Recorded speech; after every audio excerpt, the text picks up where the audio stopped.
Today on episode number 433 of the Teaching in Higher Ed podcast, The New College Classroom with Cathy Davidson and Christina Katopodis.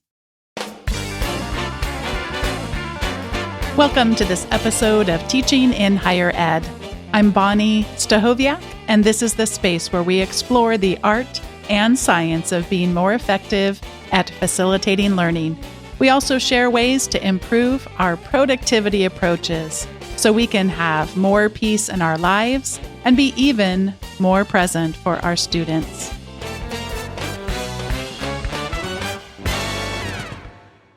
It's such a pleasure to be welcoming back to the show Cathy Davidson, and for the first time to be welcoming Christina Katopodis. Let me tell you a little bit about each of them before we begin the interview. Cathy N. Davidson is the Senior Advisor on Transformation to the Chancellor of the City University of New York, CUNY. She also is the Founding Director of the Futures Initiative and Distinguished Professor of English, as well as the MA in Digital Humanities and the MS in Data Analysis and Visualization programs at the Graduate Center, CUNY. The author or editor of over 20 books, she has taught at a range of institutions from community college to the Ivy League. Cathy held 2 distinguished professorships at Duke University, where she taught for 25 years, and also became the university's and the nation's first vice provost for interdisciplinary studies. She is co-founder and co-director of the Humanities, Arts, Science and Technology Alliance and Collaboratory, haystack.org, the world's first and oldest academic social network, founded in 2002. Davidson's many prize-winning books include The Classics Revolution and The Word, The Rise of the Novel in America, and Closing, The Life and Death of an American Factory, with photographer Bill Bamberger. More recently, Cathy has concentrated on the science of learning in the How We Know trilogy. Now You See It, How the Brain Science of Attention Will Transform the Way We Live, Work, and Learn. The New Education, How to Revolutionize the University to Prepare Students for a World in Flux. And, as you'll be hearing about on today's interview, a co-authored book with Christina Katopodis, The New College Classroom. Davidson has won many awards and grants, including from the Guggenheim Foundation, ACLS, NEH, NSF, and the MacArthur Foundation. Most recently, the Council of Colleges and Arts and Sciences presented Davidson with its annual Advocacy Award. She has served on the board of directors of Mozilla, was appointed by President Barack Obama to the National Council on Humanities, and has twice keynoted the Nobel Prize Committee's Forum on the Future of Learning. Also joining me for today's conversation is Christina Katopodis, PhD. She's a postdoctoral research associate and the Associate Director of Transformative Learning in the Humanities, a 3-year initiative at the City University of New York, CUNY, supported by the Mellon Foundation. She is the winner of the 2019 Diana Colbert Innovative Teaching Prize and the 2018 Dewey Digital Teaching Award. She's also the co-author with Cathy Davidson, as I shared earlier, of The New College Classroom, which we'll be talking about in today's interview. Cathy and Christina, welcome to Teaching in Higher Ed. Thank you. It's great to be here. Thank you so much. I realized, Cathy, I should have said welcome back because you have actually been on the show many times before. And I wanted to start out by asking you, Cathy, because the first part of both of your book talks about changing ourselves. And I just wanted to begin asking Cathy kind of what's been happening in your life, in your context, maybe in the last few years. There's probably just been a few things going on. Well, the most recent one was that out of the blue, the chancellor at CUNY, 275 full and that many part-time students, 26 campuses, called me and just said, how would you like to be my senior advisor on transformation? So I am the official CUNY change queen now, and have the very great honor and pleasure of working with the chancellor to expedite all kinds of changes without a job description. So various different things that we're working on. And it's so on a professional level, that's one of the main things I'm doing. I may actually have still been at Duke the first time you and I talked, so I've also made the huge transition from an elite private institution to running the Futures, directing the Futures Initiative at the Graduate Center CUNY, which is the nation's largest public urban university. About 70% of our students have incomes below $18,000 a year in the most expensive city in the country. So we're talking about students who work full time, basically non-residential campus, who are so hardworking and brilliant and have nothing to fall back on. They're really remarkable, remarkable students. So it's an inspiring position to be in every day. And I see change happening constantly as students, often who are the first generation college students in their family. Also, the majority of our students are first generation who are entering college. So it's very, very exciting. And it's great honor to be in this situation. And Cathy, you're the first person I have ever known with this title. Is this common in higher education? It feels very unique. It's rare in higher ed. Thank you.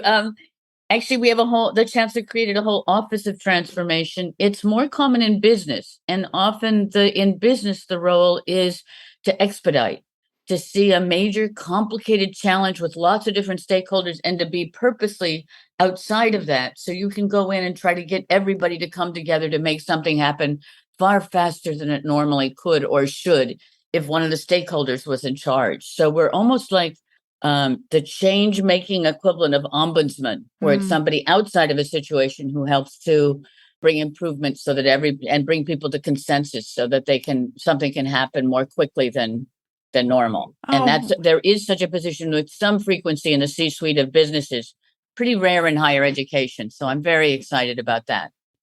Well, Christina, this is our first time meeting today as we're speaking, but I feel like I already know you. I know that's such a cliche to say, but your expertise, your competence, and your care for students comes through on every page in the book. So I just wanted to know from you, even though we haven't met, what's been going on with you lately in your context? Well, thank you so much. It is such a pleasure and an honor to meet you. And thank you. In the last couple of years, I graduated with my PhD in English from the program at the Graduate Center at CUNY. And I've had the tremendous privilege of moving to the CUNY Central Office in the Office of Academic Affairs. And I work in that office on transformative learning in the humanities. It's a 3-year grant from the Mellon Foundation that Cathy was faculty co-director for the first 2 years of the grant with our other co-director, Shelley Eversley, and I came on as a postdoctoral research associate for the grant. And it's been such a privilege to move from being an adjunct of 10 years and a graduate student to this position where I get to think about transformation on an administrative level and like having a seat at the table or, being on a webinar or in the room giving a talk where the chancellor is listening, which is amazing. And being able to talk about adjuncts and their expertise and what they have to give to the university and like just all of the valuable talent and skills that we have across the campuses and to bring people together, disciplines, we often get siloed. Campuses, we get siloed. And so it's really wonderful to be in a place where I was describing it yesterday as being in conversation with like the head of an octopus and like, being able to kind of bring all of the arms into contact with one another and to talk to each other. And, sometimes we spin our wheels trying to start something new or bring people together or learn something new on our own. And it's been really wonderful to bring faculty together from across campuses, across programs who can talk and learn about, what's going on in their classrooms, what are they struggling with through in the pandemic, and, what works, what doesn't, what strategies do they have to share. And that's been such a joy over the last couple of years. And so thinking more in terms of change and transformation at the institutional level has been just a real privilege to have that kind of opportunity. The idea of change, the idea of transformation is so energizing to me, but what you both possess that goes along with your desire to work toward that change and that transformation is your ability to have that context. And that's one of the things that is so deeply rooted in this most recent work. And we're going to be exploring in our conversation really three aspects to change. We're going to start by looking at changing ourselves. We'll look at then changing our classrooms. And ultimately, I'd like to end the first part of our conversation with a simple topic of changing the world. How does that sound? And we'll do that all in the length of one episode. It should be easy, right? No problem. No problem. Oh, yeah, we got it. Yeah. When I want to start about when we think about changing ourselves, I would love to hear from each of you why that's such hard work. And Christina, let's start with you. Why is it so hard for us sometimes to change ourselves? Oh, man. I mean, change is hard, right? Like you get anxious and nervous about something new because it's unknown. And I really felt those feelings of nervousness and anxiety starting out as an adjunct with zero training in teaching. No one, even handed me a book and said, hey, read this. I just kind of had to dive into the deep end and sort it out for myself. And I've heard that story over and over again. And when you are thrown into that situation, the first thing you do is just repeat what you learned as a student by doing what your teachers did, right? And that's how things have been going in higher ed, as Cathy has said in the new education before this, and many times, that we just keep doing what our mentors did and what they did before them. And so nothing has changed really since the 19th century. And that's a problem. And so I've been so lucky to meet so many adjuncts at CUNY who were willing to say, hey, yeah, take a look at my syllabus, or hey, here's this thing I do with grading that's a little bit different, or oh, that, I've had a student like that before. This is what I did. And learning from my peers and, learning especially about active learning just flips the classroom. And there is like the flipped classroom model where, students do, like, they listen to the lecture, they do the reading, and then they come to class. And instead of getting more of a lecture, they ask questions. And they learn by doing, practicing exercising what they've been learning about. And that active learning, I like to think of it as putting students in the driver's seat and giving them more autonomy. And it's about structuring a whole class so that students have more autonomy and more control over their own learning and education. And that is really intimidating for a first-time teacher, and it takes some time to kind of unlearn, traditional structures that have been ingrained in us. We've been ranked and rated since birth. So, unlearning institutionalized structural racism and sexism and like all of the ways in which those systems of oppression have been ingrained in us, undoing that and trying to do something different, structure the classroom so that students are empowered. That's just hard. It's hard to unlearn all of that, like, K through 12 and my own higher ed education, and to try to do something new. And it's really amazing what happens in the classroom when we do that. Oh, Cathy, that unlearning is such hard work. I recently saw on Twitter someone shared a video about where they made, you might have seen this video, Cathy, where they make a simple change to a bicycle. And instead of when you turn it to the right, it going to the right, it's adjusted and configured such that it goes to the left. It's a seemingly simple change, right? That would be horrible. Our brain should be able to figure this out. And sure enough, you can already predict, Cathy, it doesn't go well, no matter how professional of a bike rider they find. It doesn't go well for them. What are some themes that come to mind for you, Cathy, as you think about the difficulty, that raw work of unlearning? Well, first of all, Christina used the word structure a couple of times, and I want to emphasize that it's not just an accident that we repeat things in some ways, and your bicycle analogy is exactly right. That if all of our responses are structured by the configuration of the bicycle, That's what we learn, and that's what is reinforced. And in higher education, everything about higher education structures hierarchy. And it's not accidental. When Charles Eliot, who was the president of Harvard for 40 years at the end of the 19th century into the 20th century, sets about to, along with his colleagues and many of his former students, restructure the Puritan college that was designed to train ministers into a university that trained the professional managerial class for the modern world of Taylorism, assembly lines, et cetera, making the manager class to keep those new factories and new assembly lines running. Everything he does is about how the person above you rewards you for doing your work, and then you reward the person below you, and you always know exactly who's above and below. And for the professoriate, there are adjunct professors. They don't usually have a vote in a department. There are instructors, often don't have tenure, often don't have a vote. There are assistant professors. There are associate professors.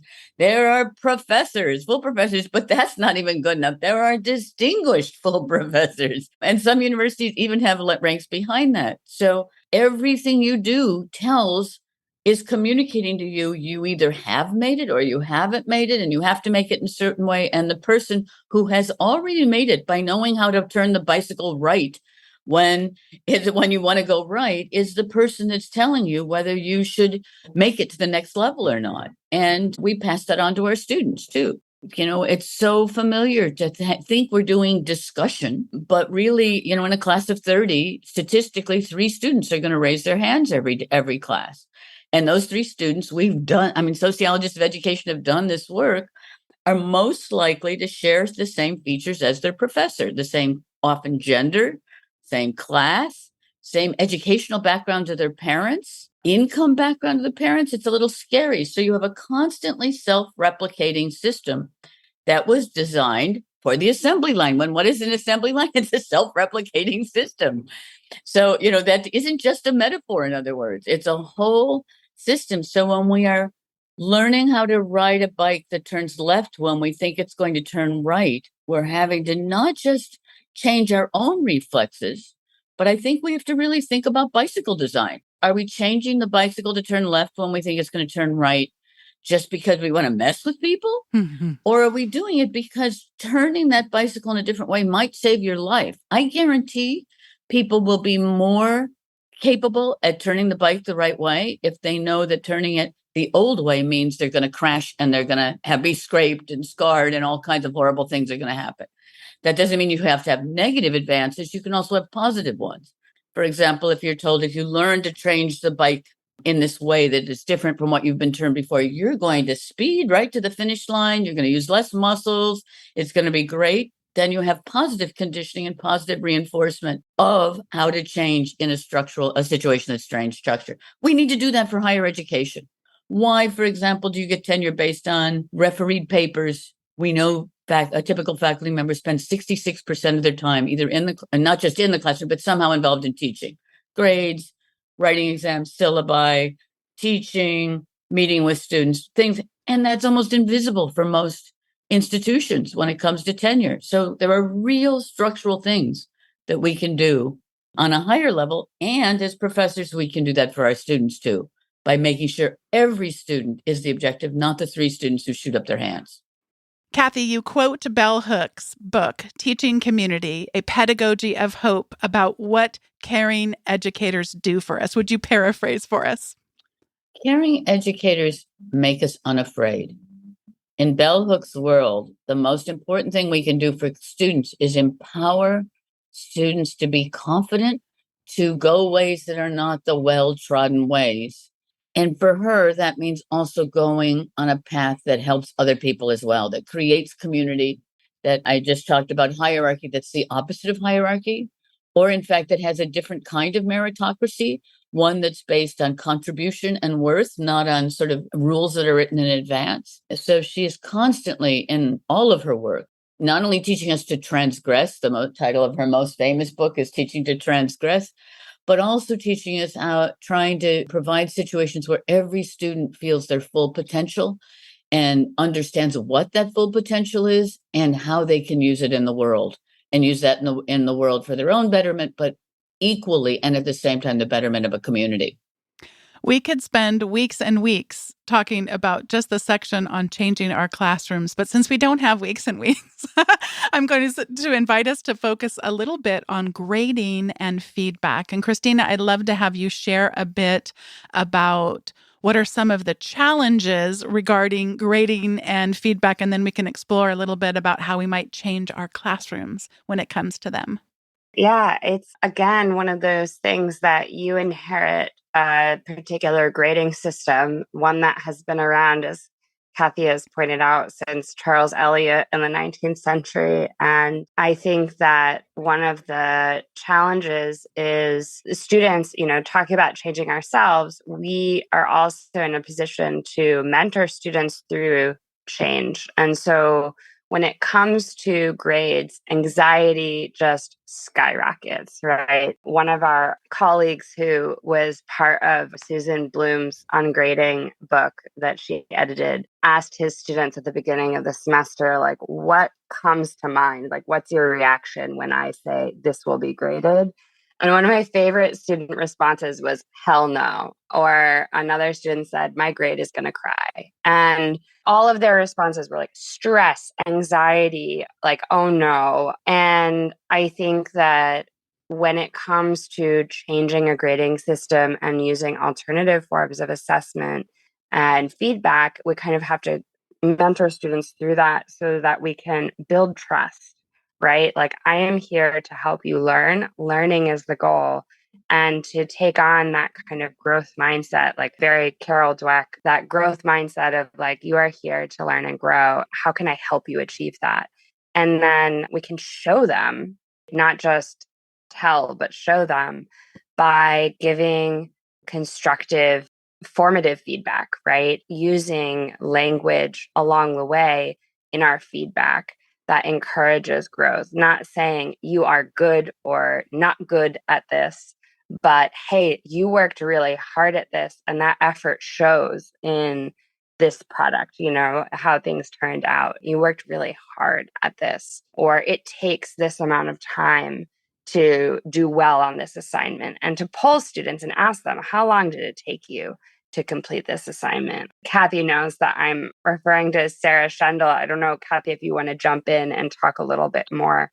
Okay, Sarah Schendel's a law professor at Suffolk University, and she does such an interesting thing because, needless to say, in law school, you have to grade people. There's very little way to deviate from that. So she does something very interesting. When she gives a law exam, she requires students to answer 2 questions at the end of an exam, and those questions aren't graded, but you fail if you don't answer the questions. The first question is to try to answer honestly. Again, it's not going to be graded. How many hours did I spend studying and preparing for this exam? Second question is, what grade do I think I'm going to get on the exam?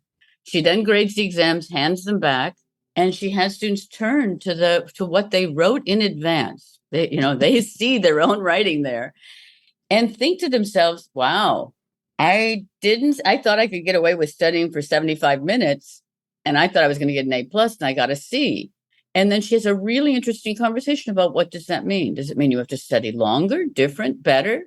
But it gives students the power to look at their own expectations about themselves and their own preparation, and use that to then recalibrate what they need to do for the next exam. Somebody else might say, I studied 7 hours and I got an A plus, but maybe I didn't need to study 7 hours or prepare for 7 hours. It's really I've never heard of it before. No one ever asked me those questions when I was a student, but I love the idea of giving students a practical tool. It's also one of those tools you can use the rest of your life.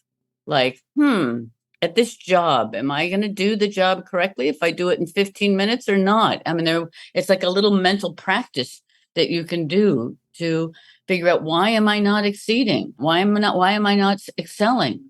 Because it gives you something concrete. It's very hard for us to measure ourselves against ourselves. So she actually creates a structure by which we have a measure that we've set up to help ourselves be as good as we want to be. It's really quite simple and an ingenious add-on for a law professor.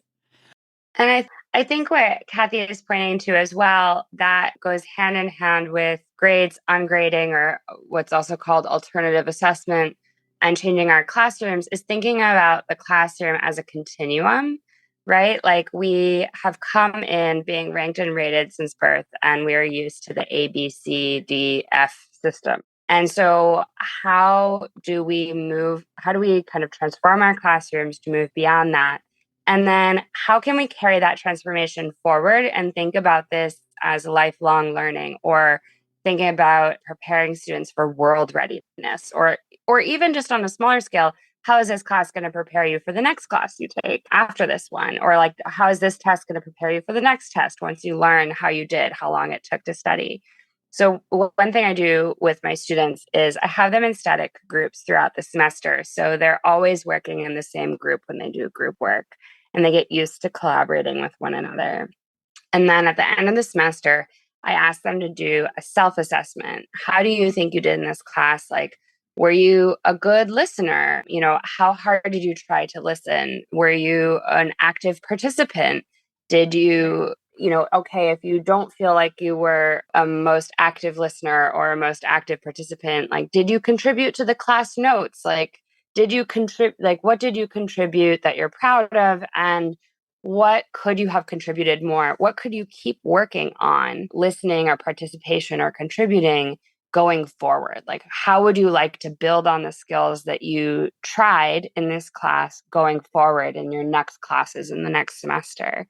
And then students take that same evaluation and they give it to their peers. Only I read them, but they let me know if they thought that each group member was a good listener, a good participant, like the first to volunteer to do something, or someone who helped everyone else get organized, or who kept everyone's, mood up when something went wrong.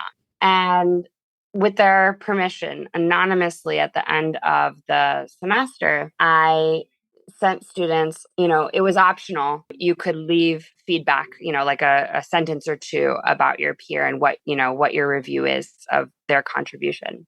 And it was totally optional. Everything else was just like circle one, circle this. And every single student wrote something about everyone else. And like they took the time to say something meaningful about each of their peers in their groups.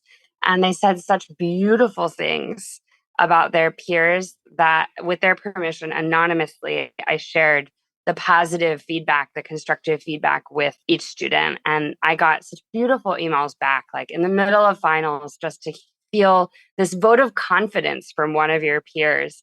Really, I think that's something, based on the comments that they sent me, that they would carry with them to the next class, to the next semester, to the next year.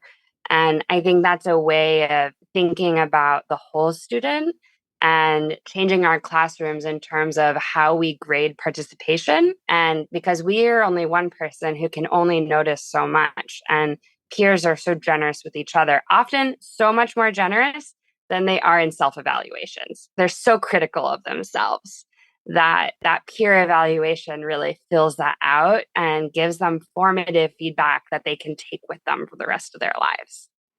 Well, Christina, you have really opened the door for the last segment of this part of our conversation, the easy one, of course, I say sarcastically, and that is changing the world. And what I noticed, Cathy, from all the way back when I first had the honor of meeting you till today, it's just struck me to really ask the questions about what should have been obvious to me, Cathy, but it just wasn't around.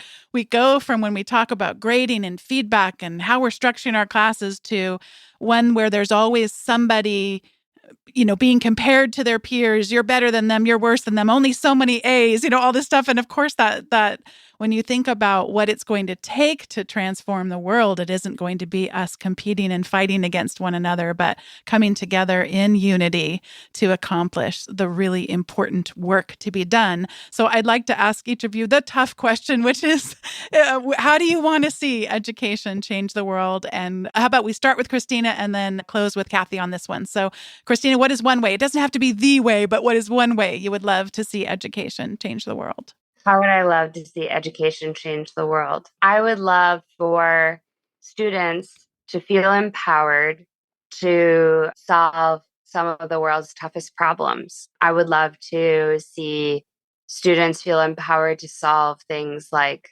what do we do with the gig economy? What do we do with adjunct labor? And how do we give, compensation, security, healthcare, all of the things that we need to this enormous population of people that are working gig to gig and struggling to pay for health insurance and other things. So I would just love to see students feel empowered to solve those really hard problems for the world that we're in now. Yeah, and that only happens when it comes from mutual respect. And so much of that just exudes from this wonderful book. Christine, thank you for that. Cathy, easy question. What's one way you would like education to transform the world?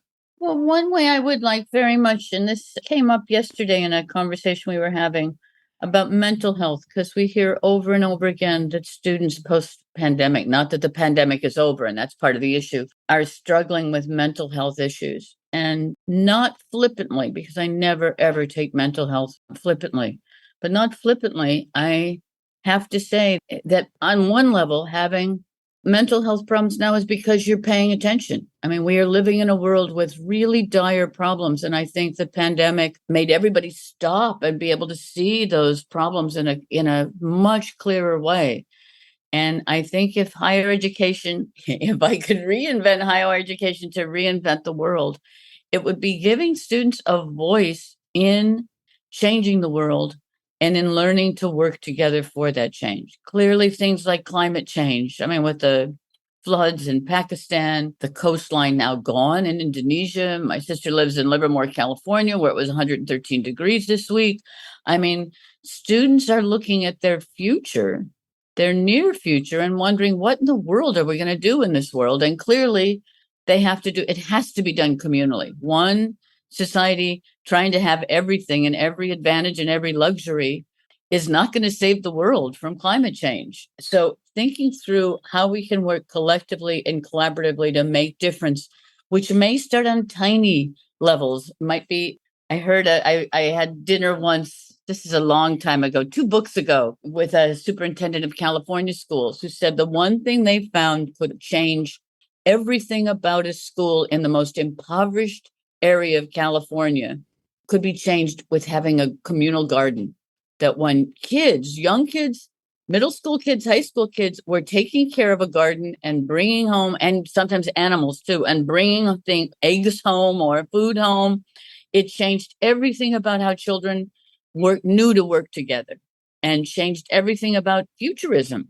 Oh, if you take care of this little plant, this plant is going to grow. And if you don't take care of that little plant, that plant is going to die. And that's a metaphor for me as a student. It's a metaphor for my family. It's a metaphor for my education. It's a metaphor for my country and for the world, the larger for the world. And I was so intrigued by that. And I wondered, why don't we have communal gardens in every school and other projects where you see in real ways how your labor feed you. And I mean that both metaphorically and actually. And I think that's a great metaphor for changing the world as well. Oh, I was listening to a podcast yesterday, Cathy, and someone was talking about really sort of our deepest rooted beliefs that we have about ourselves and about the world. And the person was saying too many times we act like it's a journey that has a destination, and instead he preferred an analogy of a farm. And I thought that was such a gorgeous way of writing about personal transformation. Can we stop acting like it's a race or it's a map that we never got? Everyone else has the map and no one ever gave it to us. And thinking about our lives and our growth as transformation as a farm. And I thought, what a wonderful metaphor for me to wrap my head around, because I do tend to always want to be moving towards something, and that gets me into trouble sometimes. Right. No, that's a really beautiful metaphor. Really lovely metaphor.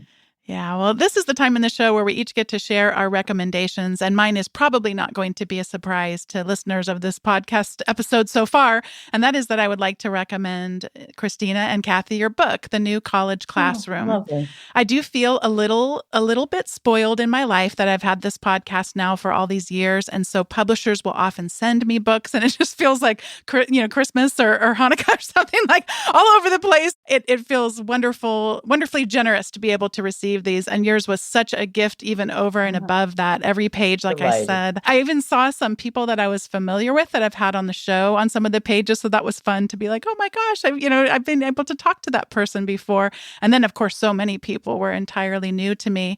And what I love about it is it really lives up to the promise when you get to that table of contents where there's, changing ourselves, changing our classrooms, and then changing the world. You don't stick only with the theoretical because we can't really transform without some examples, some modeling. What would this look like? Our imaginations are not expansive enough. At least mine has not been in my teaching without having those exemplars to seek to try to mold myself like. But what I think you really do, you both seem to have been at pretty big institutions. I'm at a very small one. I didn't need to do any mental work to shrink it down. You already shrink it down to that classroom level, to transforming students' lives at the classroom. And that is, I think, hard for some people to do, to have it apply across so many different contexts. So just thank you for this gift that it is to us. I cannot recommend it enough. It is one that should go on all of our bookshelves. And I anticipate being one that I can easily revisit as well, to come back and see additional ideas I want to try out. Yeah. So, Cathy, what do you have to recommend for us today? Well, I'm going to stick with the farming theme because I adore a tiny little book. It's like the size of a field guide to the birds or something. It's small. It's by Veranda Montgomery, and it's called Learning from Plants. And she has a wonderful analogy in the book where she says, if my plant is dying, I don't blame the plant. I think what does it need? Does it need better soil? Does it need better light? Am I watering it enough? Am I watering it too much? How can I contribute to the conditions so this plant will thrive? And she uses that. She herself is a plant biologist. She uses that as an analogy that we should always be using in education to think about what we can do so plants thrive. Also, during the pandemic, I've raised orchids for the last 20 or so years. And I used to live in North Carolina where it was easy to raise your orchids. There was always good light, et cetera, et cetera. Now I live on the 9th floor of a New York City apartment. There's never enough light. It's either overheated in the wintertime with the heat coming out of our 1930s apartment, or over air conditioned in the summer. So it's a real struggle to get an orchid to bloom and stay blooming here. But in some ways, the challenge is important because here I am at the tail end of a very long and very fortunate career. And it's a great analogy to think about the things I need to work on in myself, in my classroom, and in society. So I take Veranda Montgomery's book seriously, and I have two very beautifully blooming orchids as we speak. So I'm feeling very good about that. Oh, what a wonderful recommendation. I can't wait to pick that up, Cathy. It's a beautiful book. It just has a lovely cover. It feels great. It's tiny. It's almost like a prayer book or a field guide. It's a very lovely book. Oh, it sounds wonderful. I'm sort of chuckling in a self-deprecating way because I do live in Southern California, and you mentioned us having a very, very, talk about transformative, but not in the positive way, heat issues out here. And so two of our ficus trees we have a little atrium, and they both didn't make it past all this. So, we think about that at the individual level. What kind of transformation are we responsible for to tend, to care for, to make sure those plants have the fertilizer and the water? But boy, your work really inspires us to think also beyond the individual level too. So Thank you for that gift. Absolutely. All right, Christina, what do you have to recommend for us today? Well, I'm going to build on that and recommend Robin Wall Kimmerer's Braiding Sweetgrass, where, she talks about the world as a gift, and she talks about so many different kinds of plants. And, as a trained biologist who specializes in mosses, she really, she combines this indigenous ways of knowing, and this scientific way of knowing. And she talks about the whole ecosystem and all of the gifts that we give to our neighbors, right? That corn, like a corn stalk that comes up first, gives structure that the bean can latch onto with its vine, and then it can lean up toward the sun. And then beneath the surface, the beans make more nitrogen, which the corn needs to survive. And all of this stuff happens below the surface that we cannot see. And So it's just this really beautiful book, and she speaks from so many realms of experience, also as a mother and as a teacher, that I think it's a book for everyone in academia or not. And I also have a garden. It's actually, gardening is one of the top 3 things that people say make them happiest. And I live in a New York apartment, and on our 9th floor, there's this community garden, and I have a little square plot of a raised bed, and I can grow cucumbers and beets and carrots and bok choy and onions and leeks and all of these things. And I learn from my neighbors. And we also are all learning together and messing up together. So we happen to have an enormous aphid population. And aphids, for those who aren't familiar, can eat plants.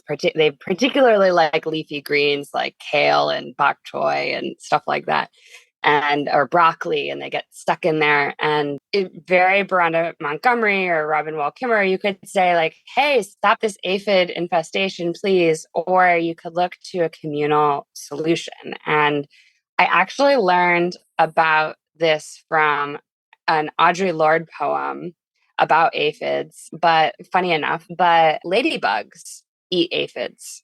And so like, what can we look to in our environment and in our community to find a solution? And so my little toddler, my partner, and I released ladybugs into our community garden, and they did such a much better job than any kind of like pesticide or any kind of treatment or spray or neem oil or whatever it was that we could have used. The ladybugs just did their work.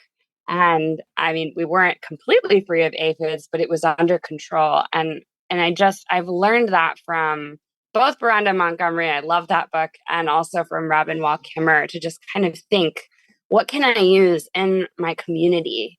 What resources do we have to pool together that we could solve this problem together in a collaborative way, rather than thinking in a competitive way, right? Like, get off my lawn, not like that, but like, how can we all kind of try to find different things in our environment that we can use as tools to make this better?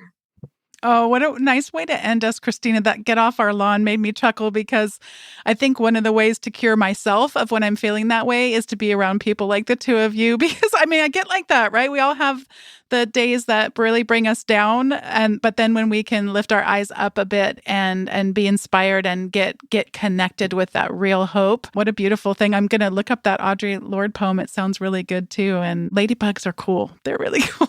Ladybugs are so cool.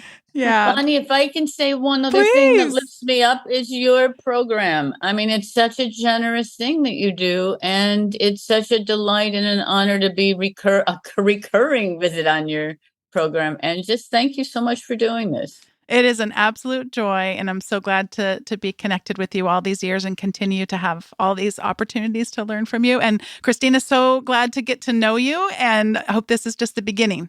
Thank you so very much. This is such a joy. A resounding word of thanks to Cathy Davidson and Christina Katopodis for joining me for today's episode. Today's episode was produced by me, Bonnie Stahoviak, and was edited by Andrew Kroger. Podcast production support was provided by Sierra Smith. If you have yet to sign up for the weekly updates, you can be supported even more by Teaching in Higher Ed by receiving the weekly show notes and some other content items that don't show up in the shows. Head on over to teachinginhighered.com/subscribe to get those weekly emails in your inbox. Thanks so much for listening, and I'll see you next time on Teaching in Higher Ed.